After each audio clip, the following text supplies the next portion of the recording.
అందరికీ నమస్కారము. అందరూ సంతోషంగా ఉన్నారు అనుకుంటా. మా కుటుంబం కానీ సంతోషంగా ఉన్నాను. ఇది తెల్లవారుజామున 4:30కు గురువారం రోజు నిద్ర లేసినాను.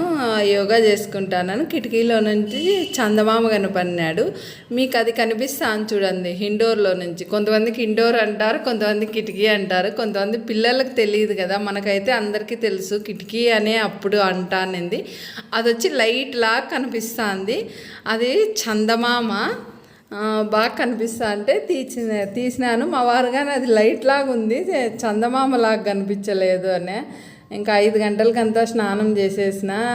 నా దినచర్యలన్నీ అయిపోయినాయి. 5 గంటలకే అయిపోయినాయి. ఎందుకో తెల్లవారుజామున ఈరోజు 3:30కే నిద్ర లేసినాను.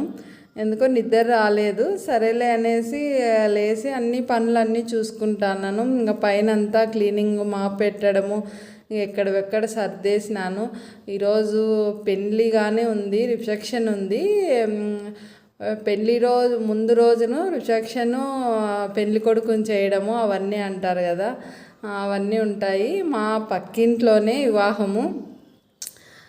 అది కానీ కొంచెం వీడియో తీసినాను. కానీ వేరే పిల్లలు మా వారికి ఏదో పని ఉందని వేరే ఊరికి వెళ్ళినాడు. కొంచెం తీయండి అని ఆ పిల్లలు సరిగ్గా తీయలే, అందుకు ఆ వీడియో పెట్టలేదు. ఇంకా తెల్లవారుజామున అంతా అన్ని పనులు పూర్తి చేసుకొని ఇంకా కిందికి వచ్చేసినాను. ఇంకా మా వారు ఇండూపూర్కి వెళ్తాను అంటేనా ఇంకా మజ్జిగి సద్యాన్నం నైట్ చేసేసి పెట్టేసినాను. తినేసి వెళ్తాలే, కడుపులో చల్లగా ఉంటుంది అనేసి నాడు. నేనైతే ఇంకా లంచ్ ఏం చేసుకోవాలా, మళ్ళీ వచ్చేసి మామిడి ఆకులతో కషాయం చేసుకున్నాను. అది ఈ వీడియోలోనే చూపిస్తాను. ఇది వచ్చేసి మా రెండో బాబు రూము, చిన్న అబ్బాయిది రూము. మా చిన్న అబ్బాయికి బర్త్డేకి టెడ్డీ బేర్ తెచ్చిండు. మా టెడ్డీ బేర్ అవన్నీ ఫ్రూట్స్ అవన్నీ చిన్నగా కనిపిస్తున్నాయి చూడండి. ఒకసారి బాగా క్లియర్గా చూపిస్తాలేండి ఎప్పుడన్నా. అవి వచ్చేసి పిల్లలకి చిన్నగా ఉన్నప్పుడు, మా పెద్ద బాబు చిన్నగా ఉన్నప్పుడు బనానా, యాపిల్, స్ట్రాబెర్రీ అని చెప్పడానికి తెచ్చింటే అవి కొన్ని రోజులు ఆడుకున్నారు. ఇంకా మళ్ళీ అట్లే పెట్టింటే నాకు బాగా ఇప్పుడు తరం అవుతున్నాయి. మా చిన్న అబ్బాయి రూమ్లోనూ సరస్వతి మాత ఉంటుంది, మా పెద్ద అబ్బాయి రూమ్లోనూ సరస్వతి మాత, ఇద్దరు రూమ్లోనూ పెట్టినాను. మరి ఇప్పుడు వచ్చేసి దక్షిణామూర్తి అని స్వామిని పెట్టుకుంటా అన్నారు. అప్పుడు మా పిల్లలకైతే సరస్వతిను వినాయకుడిని ఇద్దరే రూముల్లోనూ పెట్టినాను. ఇంకా మా వారు 5 గంటలు అయినా ఇంకా నిద్ర లేయలేదు. సరేలే లేస్తాలే అనేసి నేను వీడియో తీసుకున్న పూర్తి స్నానము వీడియో తీసుకొని పైనంతా కిందికి దిగొచ్చేసినాను. కిందికి దిగొచ్చిన తర్వాత మళ్ళీ 1/2 అవర్కి ఆయన లేచినాడు. ఆయన లేచి బ్రష్ చేసి కిందికి వచ్చే లోపల ఇంకా టిఫిన్ అయితే రెడీగా ఉంది. ఇంకా టీ పెట్టేసినాను. ఇంకా కిందంతా పూజ ముగ్గులు అన్నీ పూర్తి చేసేసుకున్న తర్వాత ఇంకా అక్కడ వచ్చేసి పక్కనే కదా ఇంకా కళ్యాణ అది పందిర్ అనేది వేస్తారు, మా సైడు పందిర్ వేస్తా అన్నారు. అవన్నీ చూపిలేకపోయినాను. చూపిద్దామని ముందు అనుకున్నాను. వాళ్ళని కానీ అడిగితే అక్క కానీ తీసుకో జ్యోతి అనింది. కానీ ఆ వీడియో తిమ్మనంటే ఆ పిల్లలను సరిగ్గా తీసినలా. సరేలే అనుకున్నా. ఈ ముగ్గు వచ్చేసి మెట్లు ఎదురుగా వేసుకున్నా. ఇట్లా తిప్పే ముగ్గులు అంటేనే నాకు చాలా ఇష్టం. అప్పుడు కాలం ముగ్గులు కదా అవి, కానీ నాకు రావు. చిన్నగా ఒక్కొక్కటి నేర్చుకుంటానని ఎప్పటికైనా నా టార్గెట్ ఏమంటే పెద్ద ముగ్గు వేయాలని ఇష్టము. మా అమ్మ వేస్తుంది, మా అవ్వ వేస్తుంది, బాగా వేస్తారు అట్లాంటివి. కానీ నాకు రావు సరిగ్గా ఆ ముగ్గులు. మరి వేరే ముగ్గులు, డిజైన్ ముగ్గులు అవన్నీ అయితే నాకు బాగా వస్తాయి. తిప్పతీగ అయితే చిగుర్లు వస్తుంది బాగా. అప్పుడైతే నా చీడ పట్టి తిప్పతీగ అంతా పోయిండే. ఒకసారి మీకు కానీ ఆ కషాయం చేసుకునేది కానీ చూపిస్తాను. ఈ వీడియో తీసినప్పటికీ 7-10 అయిండేది. అప్పటికే మొత్తం అంతా పనులన్నీ పూజ అన్నీ అయిపు చేసుకున్నాను.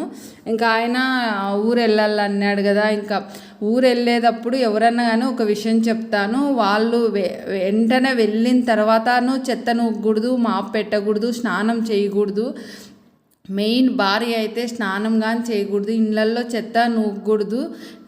ఇంటి యజమానుడు అంటే హస్బెండు, భర్త అంటారు కదా, ఒక్కొక్క ప్రాంతంలో ఒక్కొక్క రకంగా అంటారు. ఇంట్లో పెద్దలు ఎవరన్నా మగవాళ్ళు బయటికి వేరే ఊరికి పొరుగురికి వెళ్ళేటప్పుడైతేనా ఆ విధంగా మాపు పెట్టడం కానీ, చెత్తలు నూకడం కానీ, తల స్నానం చేయడం కానీ, స్నానానికి వెళ్ళడం కానీ చేయకూడదు. 1 అవర్ తర్వాత గంట తర్వాత స్నానం కానీ చెత్త కానీ నుక్కోల్లా. అందుకు ఆయన 7:30కి అంతా బయలుదేరుతానంటే అన్నీ మొత్తం పనులన్నీ అయిపు చేసుకున్నా. ఇంకా నేను ఎట్లో పెళ్లి కొడుకుని చేసే చోటికి పోవాలనేసి మొత్తం అన్ని పనులన్నీ చేసుకున్నా. ఇంకా అవ్వ వచ్చేసి మా ఆడపడుచు వాళ్ళ కూతురుకు కొంచెము కడుపు నొప్పి వచ్చింటే అది ఆపరేషన్ చేసినారు. అమ్మాయికి గర్భసంచి తొలగించినారు. అది చూడడానికి అవ్వ వెళ్ళింది. మేము వచ్చేసి శుక్రవారం వెళ్దామని అనుకున్నాను. నేను వెళ్ళితేనా కంపల్సరీగా వీడియో తీసి పెడతాను అమ్మాయి పాపం ఏమైండేది అంతా. ఇంకా మరి వచ్చేసి కిచెన్లోకి వచ్చినాను. ఇంకా ఫస్ట్ అమ్మవారికి ఒక పుష్పం పెట్టేసి పొయ్యికి నమస్కారం చేసుకో. ఓకే, కొంచెం అంటాను కుంకుమ పసుపు పొయ్యికి, ఎందుకంటేనే మళ్ళీ క్లాత్తో తుడిచినామంటేనే అంతా అవుతుంది. అందుకు నేను గోడకు వచ్చి స్వస్తిక్ గుర్తు వచ్చేసి కుంకుమలాగా వచ్చేసి రెడ్ పెయింట్తో వేసుకున్నా. ఒకసారి మీరు చూస్తానంటే ఒకసారి మీకు చూపిస్తాలేండి అది ఏ విధంగా వేసుకోవాలి. కానీ ఇంకా టీ పెడతాను. ఫస్ట్ ఇద్దరికి ఇంకా పాలు తీసుకొని వచ్చినాడు. మార్నింగే అయిపోయింటే మార్నింగ్ వెళ్ళి తీసుకొచ్చినాడు ఆయన. కిందికి దిగొచ్చిన తర్వాత నేను ఇంకా బయట ముగ్గు వేసే లోపల ఆయన పోయి పాలు తీసుకొచ్చినాడు. ఆయన బ్రష్ స్నానం అంతా అయిపు చేసుకొని కిందికి వచ్చినాడు. ఫస్ట్ పాలు పెట్టేసి ఇద్దరికి టీ పొడి వేసేసినాను. ఆ టీ లేకొచ్చేసి నేను వేసింది ఏంటంటేనా అల్లము కట్ చేసి బాగా కడిగి శుభ్రం చేసి కట్ చేసి 10 రోజులు ఎండబెడతాను. ఎండకు బాగా ఎండిన తర్వాత అది సొంటి అంటారు. అప్పుడు ఎండిన తర్వాత దాంట్లోకి వచ్చి జాజికాయ, మళ్ళీ ఏలక్క, చెక్క, లవంగం, ధనియాలు, మిరియాలు, పుదీనా, తులసి అవన్నీ వేసి బాగా మిక్సీ పట్టుకుంటాను. అది వేసుకుంటా మసాలా టీ లాగా. మిరియాలు కానీ వేసుకుంటాను. ఆ విధంగా మసాలా టీ పెట్టుకుంటాను. మసాలా ప్రతిరోజు ఉదయం సాయంత్రం మటుకు చిన్న గ్లాసుకు మటుకు కంపల్సరీ తాగుతాము. బాగా అసలు గొంతు నొప్పి, ఇన్ఫెక్షను అవన్నీ బాగా తగ్గుతాయి అది తాగడం వల్ల. కానీ చాలా బాగుంటుంది. మరి వచ్చేసి ఇది గురువారం వీడియోనే ఫస్ట్ తీసినాను, మొత్తం అన్నీ తీసినాను. మరి వచ్చింది ఆ విధంగా టీ ఉడికే లోపల ముగ్గు వీడియో అన్నా తీసుకొని వద్దామనేసి మళ్ళీ బయటకు వచ్చినాను. ఇంకా బాగా కృష్ణయ్య దగ్గర పారిజాతాలు కొన్ని ఇడుగుతున్నాయి, కొంచెం తగ్గినాయి పారిజాతాలు. కానీ కొన్ని పారిజాతాలు ఉంటే ఇంకా కొన్ని ఏనుగుదొండం పూలు చెట్లల్లో మర్గము అంతా మర్గం అయితేనా మరవము అంటారు, మర్గము అంటారు. అది చాలా బాగా అరలకపోయింది. అవ్వ కొంచెము అదే ఏనుగుదొండం పూలు తిన్ను మర్గం పీకింది. అవి కొన్ని తెచ్చింటే ఇంకా అవన్నీ కృష్ణయ్య దగ్గర అంతా సమర్పించేసేసి మళ్ళీ లక్ష్మీదేవికి చాలా ప్రీతికరము మర్గము, తులసి, లక్ష్మీనారాయణకు చాలా ప్రీతికరం. అవన్నీ బాగా పరిమళాలు ఇస్తాయి మనకు. మల్లెలు స్ప్రేలు ఎట్లా స్మెల్ వస్తుందో ఆ విధంగా స్మెల్ వస్తుంది. పారిజాతాలు, మరవము, పచ్చకర్పూరం కొంచెం రాల్పేస్తాను. బాగా అసలు మనము ఇంట్లోకి వస్తానే మంచి సుగంధ పరిమళం ఇస్తుంది. మా పూజా మందిరంలోకి అసలు డోర్ తీస్తానే ఇంకా కొంతసేపు ఉన్నామా అట్లా పరిమళిస్తుంది. ఎందుకంటేనే పచ్చకర్పూరము కొంచెం దీపారాధనలోనూ అట్లా వేసి వెలిగిస్తాను, బాగుంటుంది. నైవేద్యం వచ్చేసి పప్పులు, చక్కెర, ఖర్జూరం పెట్టేసి స్వామికి గురువారం కదా, గురువారం రోజు వచ్చేసి నేను రాఘవేంద్ర స్వామిని కొలుస్తాను గురువులాగా. ఆయనకు వచ్చేసి మరవము ఇంకా ఏనుగుదొండం పూలు అవి సమర్పించేసేసి ప్రతి గురువారం గురువుల్లో నేను రాఘవేంద్ర స్వామిని కొలుస్తాను. ఒకరోజు చెప్తాలేండి ఆ స్వామిని నేను ఎందుకు కొలుస్తానో, నాకు ఏమి కోరిక నెరవేరిందో కానీ చెప్తాను.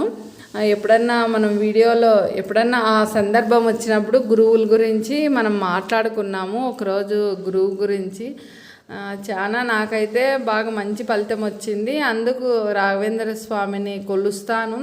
నా దగ్గర చిన్నది ఉండే రాఘవేంద్ర స్వామి, అది వచ్చేసి నేను ఇండ్లు మారేటప్పుడు ఈ ఇంట్లోకి షిఫ్ట్ అయ్యేటప్పుడు అప్పుడు ఎక్కడో మిస్ అయింది. నేను తెచ్చుకుంటాను మరి అట్లాంటిదే రాఘవేంద్ర స్వామి. గొటి పూజ అంతా అయిపోయాక గొటి చెరి ఈ గ్లాసులకు మటుకు ఒక్కొక్క పెద్ద చలికాలం అయితేనే ఇంకొంచెం ఎక్కువ తాగుతాము, ఎండలు ఉన్నాయి కదా అందుకు ఇది మటుకు తాగుతాము. ఎందుకంటే గొంతు ఇన్ఫెక్షన్ మనకు బాగా తగ్గుతుంది. అసలు పెయిన్స్ ఉన్నాయి కదా అందుకు మా వారు మటుకు టీ కొంచెమైనా తాగు, ఎందుకంటేనా మనకు అంటుంది. వేడి చేయకుండా మజ్జిగ మళ్ళీ కంపల్సరీ పెద్ద కుండ నిండా చేసుకొని పెట్టుకుంటాను. ఇది మామిడి ఆకులతో కషాయం ఏ విధంగా చేయాలో చూపిస్తా మీకు. మామిడి ఆకులు వచ్చేసి తోరణాలు కడతాం కదా మనము, ఆ తోరణం ఆకులు ఇవి. నా దగ్గర 3 మరి వచ్చేసి పచ్చివి మామిడి ఆకులు కానీ ఉన్నాయి. ఇది పచ్చి ఆకులతోనూ చేసుకోవచ్చు, ఎండు మామిడి ఆకులతో కానీ చేసుకోవచ్చు. మామిడి ఆకు లేని మనకు శుభకార్యమే చేయము.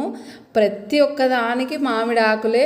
గుమ్మానికి మామిడి తోరణం కడితే ఎంత అందంగా ఉంటుంది. పూలు పక్కన పెడితే ఫస్ట్ గుమ్మానికి మామిడి తోరణం కట్టండి, మరి ఎంత అందంగా ఉంటుందో. ఆ అద్భుతం మనము కట్టిన తర్వాత ఒక 5 నిమిషాలు నిలబడి చూస్తేనే అక్కడక్కడ పుష్పాలు పెట్టినామంటే మామిడాకులు ఎంత అందంగా కనిపిస్తాయి కదా మన గుమ్మాలు. మనం ఏ శుభకార్యం చేసినా హిందువులకు కంపల్సరీ మామిడాకులు అనేది తోరణం కంపల్సరీ కడతాము. ఇది వచ్చేసి నాకు మా వారికి కషాయము 1.5 గ్లాసు వాటర్ వేసినాను. ఈ ఆకులు అనేది ఎక్కువ ఏం మరిగించని అవసరం లేదు. ఎండు ఆకులతో అయినా చేసుకోవచ్చు, పచ్చి ఆకులతో అయినా చేసుకోవచ్చు. నా దగ్గర 2 పచ్చాకులు ఉంటేనే ఆ పచ్చాకులు కట్ చేసేసి 3 పచ్చాకులు మామిడి ఆకులు కట్ చేసి 1.5 గ్లాసు వాటర్ వేసినాను. ఆ వాటర్లోకి వేసిన ఈ కషాయం అనేది ఎక్కువసేపు మరిగించని అవసరం లేదు. ఒక 3 నిమిషాలు కానీ 4 నిమిషాలు కానీ చాలు. ఎక్కువసేపు ఇది మరగకూడదంట. డాక్టర్ వచ్చి ఆ విధంగా చెప్పిండే నాకు. అందుకనేసేసి ఒక 3 నిమిషాలు మరిగించుకున్నా నేను. ఇంకా 4 నిమిషాలైనా 4 నిమిషాలు మరిగించుకోండి అమ్మా అని నేను టైం పెట్టుకొని చూసిన. 3 నిమిషాలు మరిగించుకున్నా. ఆయన టైం అవుతుందంటే సరేలే అనేసి 3 నిమిషాలు మరిగించుకున్నాను. ఇంకా ఈ మామిడి ఆకులు మనం తాగడం వల్ల హై బీపీ ఉంటుంది, అది కంట్రోల్ అవుతుందంట. షుగర్ ఉంటుంది, అది కంట్రోల్ అవుతుంది. మన పొట్టలో కొవ్వు కానీ కరుగుతుంది అని డాక్టర్ చెప్పిండ. నేను వెయిట్ ఎక్కువ ఉంటే అందువల్ల ఇవన్నీ తాగినాను. మరి ఇప్పుడు వచ్చేసి ఇంకా ఆ గ్లాస్ వచ్చేసి పర్రి చీలింది, గాజు గ్లాసు. మా అమ్మ కానీ ఈ వీడియో చూసింది అనుకో, మా అమ్మ కొనిచ్చింది. ఎట్లా వాయి అని అరుస్తుంది. ఏందని పోయింది అనుకో. ఇంత వయసు వచ్చినా మా అమ్మ అరిస్తే నోరు మూసుకొని ఉండాల్సిందే. మా అమ్మ అయినా అరుస్తుంది, అవ్వైనా అరుస్తుంది. ఎవరు అరిసినా మేము పిల్లల్లాగా ఇద్దరం సైలెంట్ అవుతాం. నేను కానీ మా వారు కానీ అంతే, నా చెల్లెలు కానీ అంతే. మా అమ్మ అరిసిందనుకో సైలెంట్ అయిపోతాము. మా అమ్మ ఇప్పటికి కానీ మమ్మల్ని ఏదన్నా అట్లా పోయిందనుకో మా అమ్మ చాలా జాగ్రత్తగా వస్తువులు పెట్టుకుంటుంది. మా అమ్మ దగ్గర ఏ వస్తువు లేదు. మా అమ్మ మా నాన్న చాలా కష్టపడి మమ్మల్ని నారు.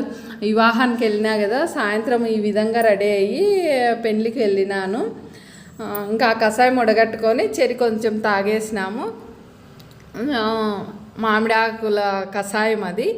ఈ విధంగా రెడీ అయినాను. మనం సేల్స్ పెట్టినాం కదా, ఎవరికైనా కావాలంటే ఆర్డర్ పెట్టుకోండి. మనము మరొక వీడియోలో కలుద్దాం.